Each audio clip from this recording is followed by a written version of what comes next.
Good evening friends, unique Hindi short and में आपका स्वागत है। डिक्टेशन स्टार्ट होगी 5 सेकेंड बाद। स्टार्ट। देश में जेल सुधार की बुनियाद न्याय व्यवस्था के सुदृढ़ीकरण से जुड़ी है। भारतीय न्याय तंत्र खुद ही न्यायाधीशों की कमी को दूर करने और लंबित मामलों के निपटारे की दोहरी चुनौती से जूझ रहा है। जब तक पर्याप्त जजों की नियुक्तियां नहीं की जाएंगी, तब तक त्वरित न्याय की आस पूरी नहीं होगी। जब समय पर न्याय नहीं होगा तो जेलें विचाराधीन कैदियों से भरी रहेंगी।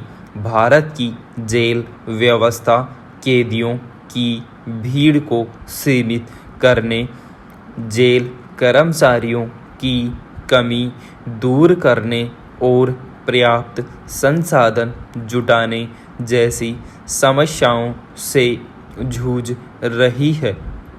देश में कैदियों की संख्या जिस तेजी से बढ़ रही है, उस अनुपात में जेलों की संख्या बढ़ने के बजाय घटती जा रही है।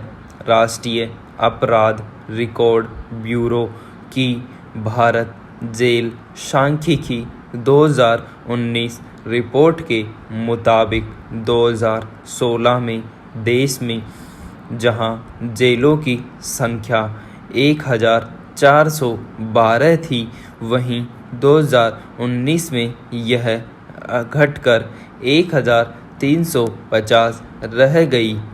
विशाल आबादी वाले देश में पर्याप्त संख्या में जेलें न होने के कारण जेलों में क्षमता से अधिक कैदी रखे जाते हैं। 2019 में भारतीय जेलों में 4,78,000 कैदी थे, जो जेलों की वास्तविक क्षमता से 18.5% अधिक है। दूसरी समस्या यह भी है कि जेलों में सजायाफ्ता कैदियों के मुकाबले विचाराधीन कैदियों की संख्या भी कम नहीं है। मौजूदा समय में कुल कैदियों में से 69% कैदी विचाराधीन श्रेणी के हैं। देश की जेलों में भीड़ बढ़ने से यह एक बड़ी वजह है। हालांकि जेलों में बढ़ती भीड़ के अन्य कारणों में पर्याप्त जेलों का अभाव, जेलों की उच्च आवासन दर, कमी, न्यायतंत्र की सुस्ती और बढ़ते अपराध भी हैं।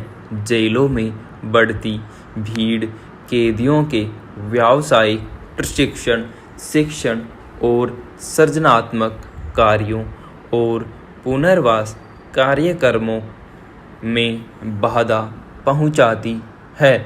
कैदियों की निजता की रक्षा, स्वास्थ्य सुरक्षा और अब महामारी से बचाव के लिए भी जेलों में भीड़ प्रबंधन की आवश्यकता से इनकार नहीं किया जा सकता। भारत दुनिया के उन 118 देशों में शामिल है जहां पर्याप्त संख्या में जेल न होने की वजह से जेलों में आवासन दर उच्च बनी हुई है। वर्ष 2019 में भारतीय जेलों की आवासन दर 118% थी। इस मामले में हम जापान, नीदरलैंड, जर्मनी और रूस जैसे देशों से काफ़ी पीछे हैं। वर्तमान में देश के 19 राज्यों और 2 केंद्र शासित प्रदेशों में कैदियों की आवासन दर 100% से भी अधिक है। दिल्ली की जेलों में यह दर पूरे देश में सबसे ज़्यादा 175% है। इसी तरह उत्तर प्रदेश में जेल आवासन दर 168%, उत्तराखंड में 159%, मेघालय में 157% और मध्य प्रदेश में 155% तक है।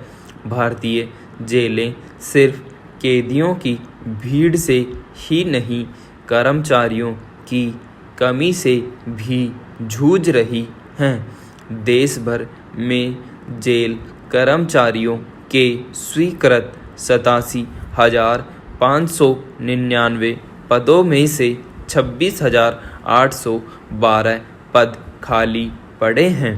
वहीं जेलों में कैदियों की स्वास्थ्य देखभाल के लिए नियुक्त होने वाले स्वास्थ्य कर्मियों की संख्या भी लगभग 2,000 ही है, यानी एक चिकित्साकर्मी पर लगभग 250 कैदियों की स्वास्थ्य जांच का भार है।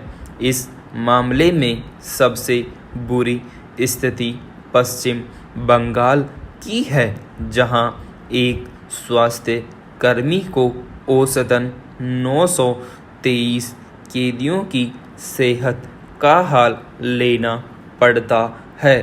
पर्याप्त चिकित्सा के अभाव में बड़ी संख्या में कैदी शारीरिक और मानसिक रूप से बीमार पड़ते हैं।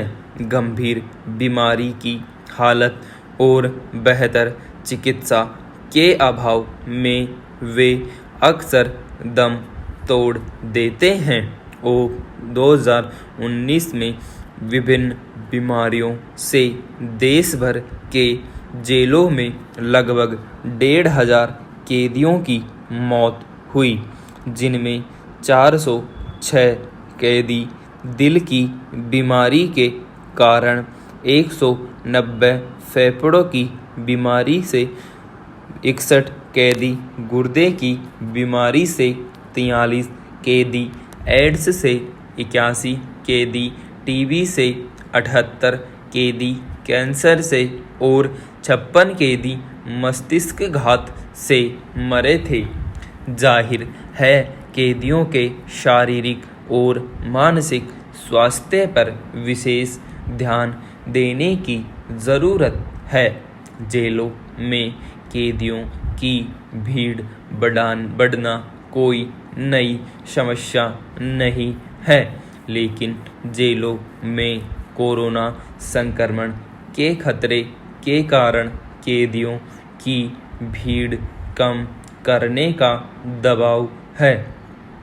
पिछले दिनों सुप्रीम कोर्ट ने जेलों में कैदियों की भीड़ कम करने के लिए सरकार को निर्देश देते हुए कहा कि जिन कैदियों को पिछले साल महामारी के मद्देनज़र पैरोल दी गई थी, उन्हें फिर से यह सुविधा दी जाए। गौरतलब है कि पिछले साल उच्चतम न्यायालय के आदेश के बाद कुल 68,000 कैदियों को पैरोल पर रिहा किया गया था। हालांकि जेलों में दबाव को कम करने का यह एक तात्कालिक उपाय है, लेकिन धीरे धीरे सरकार को जेल सुधार की ओर भी कदम बढ़ाने की ज़रूरत है, ताकि कैदियों की संख्या को सीमित करने का मकसद पूरा हो जाए। इस मामले में हम नीदरलैंड से सीख सकते हैं, जिसकी न्याय व्यवस्था की दुनिया भर में तारीफ होती है। स्टॉप।